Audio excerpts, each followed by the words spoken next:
অতএব ছেলেরা, বাবারা, বয়স্করা, মারা, বোনেরা, আমি আপনি সবাই আমাদেরকে চলে যাইতে হবে মৃত্যুর মুখোমুখি হয়ে। দোস্ত, একটা কথা শুধু মনে রাখবে, মৃত্যুর মুখে, মৃত্যুর যন্ত্রণা যখন শুরু হয়, তাফসীরের মধ্যে আছে 950 বছরের নূহ আলাইহিস সালাম,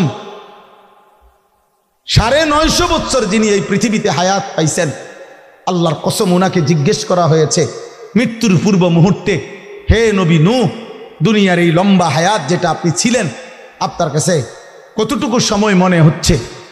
হযরত নূহ আলাইহিস সালাম বলছেন, হায় বা শোনো, একটা লোকের একটা ছোট্ট ঘর, যে ঘরের 2টা দরজা, এক দরজা দিয়ে ঢুকছে, আরেক দরজা দিয়া বের হইছে।